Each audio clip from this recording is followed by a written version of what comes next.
శివాయ. ఓం నమో నారాయణాయ. కర్మ నివారణ, నరదృష్టి నివారణ, సంచిత ప్రారబ్ధ ఆగమిక కర్మ నివారణ, తులాభార కాల భైరవాయ నమో నమః. ఓం దిగంబరాయ విద్మహే గజవాహనాయ ధీమహి తన్నో కపాలకాల భైరవ ప్రచోదయాత్. ఓం ఇంద్రాణీ శక్తి దేవ్యై నమోస్తుతే. హరి ఓం. మా ఛానల్కి స్వాగతం. చూస్తున్న వీక్షకులకు, ప్రేక్షకులకు, ప్రియ కాళ భైరవ భగవద్బంధులకి స్వాగతం పలుకుతూ, మమ్మల్ని ఎంతగానో ఆదరిస్తూ ఉండబడినటువంటి ప్రియ సోదర సోదరీమణులకు అందరిపైనను, సనాతన ధర్మ సంరక్షకులకు, జ్యోతిష్య అభిమానులకు అందరికీ కూడా స్వాగతం పలుకుతూ, ఆదివారం అమావాస్య పుష్యమి నక్షత్ర సందర్భంగా అందరికీ నిండు నూరేళ్ల ఆయురారోగ్యాలను ప్రసాదించాలని శ్రీ కాళీ సమేత కాళభైరవ స్వామిని వేడుకుందాం. అందులో ఈసారి ఆదివారం అమావాస్య పుష్యమి నక్షత్ర సందర్భంగా రవి పుష్యార్క యోగం అందరికీ కలగాలని, అందరికీ మనతో రాబోయేటువంటి భవిష్యత్తులో ఉండబడినటువంటి 7 తరాల వారికి అద్భుత ధన రాజకీయ యోగ సకల ఐశ్వర్యం ఆనందాన్ని ఆ బుధాదిత్య రాజయోగ కారణము, రవిపుషార్క యోగ కారణము, ఆదివారం అమావాస్య కారణం చేత అందరికీ ప్రసాదించాలని కోరుకుందాం. 1/8/2024 నుండి 15/8/2024 వరకు పుట్టినటువంటి వారందరికీ కూడా ముందస్తుగా జన్మదిన శుభాకాంక్షలు. గతంలో వివాహం చేసుకున్న వారికి వివాహ వార్షికోత్సవ శుభాకాంక్షలు. ద్వాదశ రాశుల్లో గ్రహ గమనాన్ని ఒకసారి వీక్షింపచేద్దాం. వృషభ రాశిలో కుజుడు మరియు దేవగురు బృహస్పతి సంచార స్థితి, కర్కాటక రాశిలో రవి సంచార స్థితి, సింహరాశిలో బుధ శుక్ర సంచార స్థితి, కన్యరాశిలో కేతు భగవానుడు సంచార స్థితి, కుంభరాశిలో శని భగవానుడు వక్రగమన సంచార స్థితి, మీనరాశిలో రాహు సంచార స్థితితో ద్వాదశ రాశుల్లో గ్రహ గమనాలు ఈ విధంగా ఉన్నాయి. వృషభ రాశి వారు కాళ అమావాస్య కాళాష్టమి రోజున ఎలాంటి విధులను పాటించాలో ఈ వీడియోలో సవివరంగా సంపూర్ణంగా గుప్తంగా తెలుసుకుందాం. వృషభ రాశిలో ఏ నక్షత్రాలు వస్తాయి అనగా, కృత్తికా నక్షత్రంలోని 2, 3, 4 పాదాలు, రోహిణి నక్షత్రంలోని 4 పాదాలు, మృగశిర నక్షత్రంలోని 1, 2 పాదములు కలిపితే వృషభ రాశి అవ్వడం జరుగుతుంది. చాలామందికి పుట్టినటువంటి కాల సమయంలో డేటా ఆఫ్ బర్త్లో లేనటువంటి కారణం వలన పేరు యొక్క మొదటి అక్షరాన్ని అనుసరిస్తూ రాశిని తెలుసుకునే ప్రయత్నం చేద్దాం. ఈ, ఊ, ఏ, ఓ, వా, వి, వు, వే, ఓ అక్షరాల వారందరూ కూడా వృషభ రాశి జాతకులే. వృషభ రాశి యొక్క అధిపతి శుక్ర భగవానుడు. వీరికి రాశిలోనే కుజుడు సంచారం చేయడం వలన కుజదోష ప్రభావము అని చెప్పి గమనించగలగాలి. అక్కడే గురు సంచార స్థితి ఉంది. గురువు శత్రుస్థానంలో సంచారం చేయడం వలన ఈ ఆదివారం అమావాస్య, ఈ కాళ అమావాస్య, ఈ యొక్క అష్టమి తిథి యందున తప్పక వీళ్ళు కాళభైరవ నామ స్మరణ, తెల్ల జిల్లెడు వృక్షం దగ్గర దీపము, తెల్ల జిల్లెడు యొక్క వృక్షం యొక్క వేరును తీసుకొని వచ్చి సింధూరాన్ని పూసి ఒక గణపతి హోమాన్ని చేసుకొని ఇంట్లో పెట్టుకోగలిగినట్లయితే మీకు రాబోయేటువంటి 7 తరాల వారికి ఆనంద సిద్ధి, ఐశ్వర్య సిద్ధి, అమృత సిద్ధి, కనక వర్ష సిద్ధి అనేటువంటి అనేక రకాల శక్తులు మీకు సిద్ధింపచేసి విద్యార్థులకు ఉన్నతమైన ప్రపంచం, ఉద్యోగస్తులకు తిరుగులేని ఉద్యోగాలు, వ్యాపారస్తులకు తిరుగులేని రాజ్యాధికారాలు, అలాగా వారు ఏదైతే అనుకుంటారో అన్నిటినూ కూడా ఆ శ్వేతార్క వరసిద్ధి మహాగణేశ వారు సిద్ధింపచేయడం, కాళభైరవ స్వామి యొక్క స్మరణ, కాళభైరవ స్వామి యొక్క ధ్యానము మీకు యోగాన్ని, ఆనందాన్ని కట్టబెడుతుందని చెప్పి గమనించగలగాలి. అలాగనే వీరికి తృతీయంలో రవి, అర్ధాష్టమ బుధుడు, అర్ధాష్టమ శుక్రుడు కారణం వలన ఈ మాసంలో అంతను కూడా అష్టమి తిథి ఎందున, అమావాస్య తిథి ఎందున దూర వాయు జల ప్రయాణాలు పెట్టుకోవద్దు. మీ ఫోన్లు, ల్యాప్టాప్లు, ఓటీపీలు, బ్యాంకు లావాదేవీలు వీలైనంత వరకు క్లుప్తంగా ఉంచుకునే ప్రయత్నం చేయండి. మీరు కొద్దిపాటి వస్తువులు పోగొట్టుకునే పరిస్థితి చాలా అధికంగా ఉంటుందని చెప్పి గమనించాలి. హోటల్ వ్యాపారస్తులు, స్వయం వృత్తులు, సేవా రంగాలు, గృహ భవన నిర్మాణ కార్యక్రమం చేసేవారు, వ్యవసాయ సోదరీమణులు, ప్రభుత్వ ఉద్యోగంలో ఉండబడిన వారందరూ కూడా ఎన్నో జాగ్రత్తలు అవసరమని చెప్పి జ్యోతిర్విజ్ఞానం తెలియచేస్తుంది. ముఖ్యమైనటువంటి పండగల గురించి క్లుప్తంగా సవివరంగా సంపూర్ణంగా తెలుసుకుందాం. 4వ తారీఖు 8వ నెల 2024 సంవత్సరంలో ఆషాఢమాస బహుళపక్ష ఆదివారము అమావాస్య పుష్యమీ నక్షత్ర సందర్భంగా చాలా మహోన్నతమైన పర్వకాలం అని చెప్పి గమనించాలి. ఆదివారం అమావాస్య వస్తేనే అందరికీ పెద్ద పండగ. అందులో పుష్యమీ నక్షత్రంతో కూడుకున్నటువంటి అమావాస్య కావడం వలన మనకు బహిర్ ప్రాంతాలలో వ్యవసాయ క్షేత్రాల్లో తెల్ల జిల్లేడు వృక్ష ఉండడం జరుగుతూ ఉంటుంది. ఏపుగా పెరిగినటువంటి వృక్ష దేవత కింద శ్వేతార్క వరసిద్ధి మహాగణపతి స్వామివారు వృక్ష రూపంలో ఉండడం జరుగుతుంటుంది. ఆ గణపతి స్వామివారిని తెచ్చుకొని గృహంలో ఉంచుకున్నట్లయితే మనకు భావి తరాలకు 7 తరాల వారికి అద్భుతమైన ఆనంద యోగం, అమృత యోగం, ధనయోగం, రాజకీయ యోగం కలుగుతుందని చెప్పి గమనించాలి.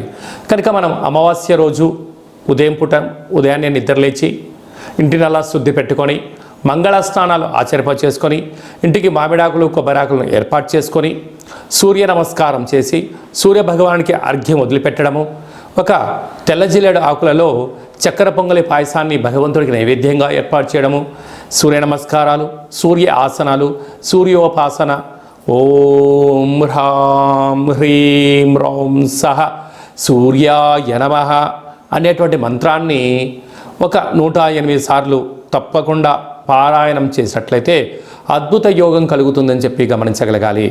అలాగనే మధ్యాహ్నం పూట గతించినటువంటి పెద్దవారి పేరు పైన నువ్వులు, దర్భలు, నీళ్ళను వదిలిపెట్టడం, పక్షిరాజు వారైనటువంటి కాకిరాజు వారికి ఆహారాన్ని ఏర్పాటు చేయడం, గతించిన వారి పేరు పైన సునకపు మహారాజులకు ఆహారం ఏర్పాటు చేయడం, దేవాలయంలో బ్రాహ్మణుడికి స్వయంపాక దానాన్ని ఏర్పాటు చేయడం వలన గతించినటువంటి వారి యొక్క పితృదేవతల యొక్క ఆశీస్సులు ఉంటాయని చెప్పి గమనించాలి. సాయం సంధ్య కాగానే సాయంత్రం 4:30 నుండి 6 గంటల వరకు రాహుకాల సమయం ఉంటుంది కనుక ఇంట్లో ఒక అష్టదళ పద్మాన్ని వేసుకొని నిమ్మకాయలతో దీపాన్ని వెలిగించడము, విష్ణు సహస్రనామ పారాయణం కానీ లలిత సహస్రనామ పారాయణం చేయడం వలన ఇంటిలో రాహుకాలంలో చేసే పూజ ఫలిత ప్రభావం వలన నరదృష్టి, శత్రు ప్రభావాలు తొలగిపోతాయి. చీకటి పడ్డాక లేకుంటే ఉదయం కానీ ఇంటికి ఒక ఎర్రటి గుమ్మడికాయను దిష్టి తీసి పలగొట్టడం, దారం కలిగిన నిమ్మకాయని కట్ చేసి గడపకు ఇటువైపు అటువైపు పెట్టడం, కార్లను, ఫ్యాక్టరీలను, కర్మాగారాలను శుద్ధి పెట్టుకొని సాంబ్రాణితో ధూపం వేయడం వలన ప్రశాంతత కలుగుతుందని జరుగుతుంది.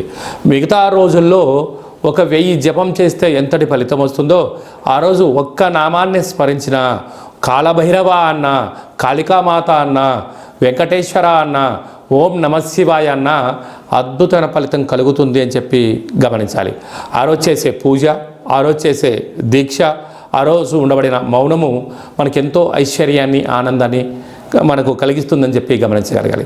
అదే కాకుండా ఆ యొక్క అమావాస్యను కాళ అమావాస్య అంటారు. అంటే కాళిదాసు లాంటి వాళ్ళు, బట్టి విక్రమార్కుడు లాంటి వాళ్ళు, శివాజీ చక్రవర్తులు లాంటి వారందరూ కూడా ఇలాంటి రోజులలోనే సాధన చేసి కాళ స్వరూపమైనటువంటి కాళికామాతను, కాళభైరవ స్వామిని ప్రసన్నం చేసుకున్నారని చెప్పి గమనించాలి. అలాగనే మనకు 12వ తారీఖున 13వ తారీఖున శ్రావణమాస శుద్ధాష్టమి సందర్భంగా, కాళ అష్టమి సందర్భంగా కాళభైరవ స్వామి స్మరణ, ధ్యానము యోగదాయకం అని చెప్పి గమనించాలి. మన యొక్క దేవాలయంలో 4 శనివారాలు, 4 మంగళవారాలు, శుద్ధాష్టమి, పూర్ణిమ, బహుళాష్టమి, అమావాస్య సందర్భంగా నిత్యము కాళభైరవ హోమం జరుగుతూ ఉంటుంది. కనుక దేవాలయంలో అర్చన, అభిషేకాదులు, కాళభైరవ స్వామి యొక్క ముడుపు, కాళభైరవ స్వామి వారి యొక్క కూష్మాండ దీపము పెట్టడం జరుగుతుంటుంది. హోమంలో పాల్గొనడం వలన సకల అష్ట కష్టాలు తొలగిపోతాయి. కాలము అనగానే కాళభైరుడి యొక్క చేతిలో ఉంటుంది. అందుకే కాళాష్టమి, కాళ అమావాస్య రోజున భైరవ స్వామి యొక్క స్మరణ, ధ్యానము, పూజ ఐశ్వర్యాన్ని, ఆనందాన్ని కట్టబెడుతుందని చెప్పి గమనించాలి. గృహంలో ఉండబడిన నరదృష్టి తొలగిపోతుంది. వ్యాపారాల్లో ఉండబడినటువంటి ఆటంకాలు తొలగిపోతాయి. విపరీతమైనటువంటి జనాకర్షణ, ధనాకర్షణ కలుగుతుందని చెప్పి గమనించాలి. ఆసక్తి కలిగితే ఇంట్లో చేసుకోండి. కుదరలేని పక్షంలో ఈ కింది నెంబర్ సంప్రదించినట్లయితే, మీ గోత్రనామంలో పంపించినట్లయితే వీడియో కాల్ ద్వారా చూపించి మీ పేరుపైన ఒక సౌభాగ్య ముడుపు, కూష్మాండ దీపము, హోమాన్ని చేయించి వాట్సాప్ కాల్ ద్వారా ప్రత్యక్ష ప్రసారాన్ని కూడా చేయించడం జరుగుతుందని చెప్పి గమనించాలి. ఇంకనూ మనము ఈ ఆషాఢమాస ఆదివారం అమావాస్య రోజున, శ్రావణమాస శుద్ధాష్టమి కాలాష్టమి సందర్భంగా ఇంకనూ విజయం సాధించగలగాలి అన్నట్లయితే ఈ యొక్క పాత్ర కంచు పాత్ర అంటారు. అంటే కంచు మోగినట్టు కనకమ్ము మోగదు గదరా సుమతి అని చెప్పి మనకు సుమతి శతకంలో చెప్పడం జరుగుతుంటుంది. రాసులు 12 ఎలా ఉంటాయో 12ని అచ్చు వేయడం జరుగుతుంటుంది. పూజ చేసిన తదనంతరము ఈ యొక్క పాత్రను ఇలా ఎడమ చేతో పట్టుకొని కుడి చేతో ఈ కర సహాయం తీసుకొని చిన్నగా శబ్దం చేసినట్లయితే ఓంకార శబ్దం రావడం జరుగుతుంటుంది.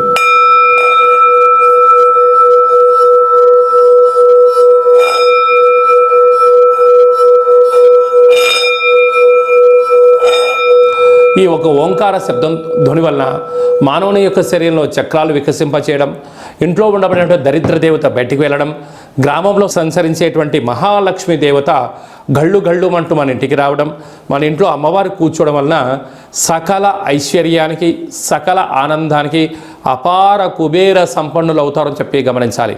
ఈ యొక్క కాళభైరవ స్వామి అక్షయ పాత్ర మరియు మీకు ఒక కాళభైరవ స్వామి ఒక పిరమిడు, డాలరు, కంకణము, కాళభైరవ హోమం చేయించడం జరుగుతుంది. మీకు వాట్సాప్ కాల్ ద్వారా ప్రత్యక్ష ప్రసారాన్ని కూడా చూపించడం జరుగుతుంది. ఆసక్తి గలవారు ఈ కింది నెంబర్ సంప్రదించి ఆ అక్షయ పాత్రను ఇంట్లో ఉంచుకోవడం వలన అద్భుతమైన ఆనందం, ఆరోగ్యం మీ సొంతం అవుతుందని చెప్పి గమనించాలి. అలాగనే మీ వ్యక్తిగత జాతకం తెలుసుకోవాలనుకుంటున్నారా? మీ పుట్టినటువంటి కాల సమయంలో మీకు తల్లిదండ్రులు పెట్టిన పేరు, డేటు, నెల, సంవత్సరం, సమయం వ్రాసి పంపించినట్లయితే 100 సంవత్సరాల జాతకాన్ని వ్రాసి సవివరంగా పంపించడం జరుగుతుంది.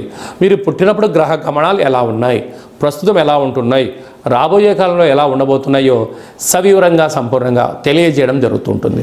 అలాగనే చాలామందికి పుట్టినటువంటి కాల సమయంలో డేటా బర్త్లు లేనటువంటి వారందరికీ మీ పేరు యొక్క మొదటి అక్షరాన్ని అనుసరిస్తూ రాసి తెలియచేస్తూ ప్రస్తుత కాలమాన ప్రకారంగా గ్రహ గమనాలు ఎలా ఉన్నాయి, భవిష్యత్తులో ఎలా ఉండబోతున్నాయో అనేటువంటి విషయాన్ని తెలియచేస్తూ రమణ శాస్త్రం ద్వారా అనగా గవ్వల ద్వారా భూత భవిష్యత్ వర్తమానాన్ని తెలియజేయడం జరుగుతుంది గవ్వల ద్వారా. కనుక డేటా బర్త్లు లేనటువంటి వారికి గవ్వల ద్వారా జ్యోతిష్యాన్ని చెప్పడం జరుగుతుంది. కనుక మన వ్యక్తిగత జాతకాన్ని తెలుసుకుందాం, గ్రహాలలో ఉండబడిన దోషాలను తెలుసుకుందాం, తినేటువంటి ఆహారాల్లో, వేసుకునే వస్త్రాల్లో, చేసే పనుల్లో స్వల్పమైన మార్పులు చేసుకుందాం. అద్భుతమైన, ఆనందకరమైన, ఆరోగ్యకరమైన, కుబేర సంపన్నమైన జీవితానికి స్వాగతం పలుకుతాం. కనుక ఆసక్తి గలవారు ఈ కింద సంప్రదించి అపాయింట్మెంట్ తీసుకొని సంప్రదించగలరు. అలాగనే మీ అబ్బాయికి కానీ అమ్మాయికి కానీ ఎంత ప్రయత్నం చేసినా వివాహం అవ్వడం లేదా? ఎందుకు వివాహం అవ్వడం లేదు? జాతకంలో ఎలాంటి దోషాలు ఉన్నాయి, వివాహం ఎప్పుడవుతుంది, ఎలాంటి అబ్బాయితో అమ్మాయితో కలపడం వలన వీరి యొక్క గణగుణాలు బాగుంటాయో తెలుసుకోవడం జరుగుతుంటుంది. కనుక జాతకాన్ని తెలుసుకుందాం, మంచి వివాహ సంబంధం తెచ్చుకుందాం, భావితరాల్లో మంచి ఆనందకరం జీవితం పొందుదాం. కనుక వచ్చేటువంటి జాతకాన్ని వధువరుల యొక్క పాదాలు, గుణాలు, సంతాన యోగము, అలాగనే విదేశీయాన యోగము, ఎలాంటి యోగాలు ఉన్నాయో కూడా తెలుసుకుందాం. అలాగే మీ అబ్బాయికి కానీ అమ్మాయికి కానీ చిన్నపిల్లలు పుట్టినట్లయితే ఏ మాసంలో పుట్టితే ఎలాంటి పేర్లు పెట్టుకోవాలి, నక్షత్రంలో ఉన్న విశిష్టత ఎంతో కూడా తెలియజేయడం జరుగుతుంటుంది. ఈ యొక్క మాసంలో పుట్టినట్టు రోజు వారందరికీ కూడా, అలాగే వివాహ వార్షికోత్సవం చేసుకుంటున్న వారందరికీ కూడా మన యొక్క దేవాలయంలో ప్రత్యేకంగా కాళభైరవ హోమం చేయించడం జరుగుతుంటుంది. అలాగనే ప్రసాదం కూడా పంపించడం జరుగుతుంది. మనమందరము కూడా కలియుగ కాలంలో కాళభైరవ స్వామికి స్మరణ చేద్దాం, కష్టాలకు స్వస్తి పలుకుదాం, ఐశ్వర్యానికి స్వాగతం పలుకుతాం. అందరికీ ఆదివారం అమావాస్య పుష్యమీ నక్షత్ర సందర్భంగా ఆశీస్సులు కోరుకుంటూ ఆశీర్వచనం. ఓం కాళకాలాయ విద్మహే కాళాతీతాయ ధీమహి తన్నో కాళభైరవ ప్రచోదయాత్.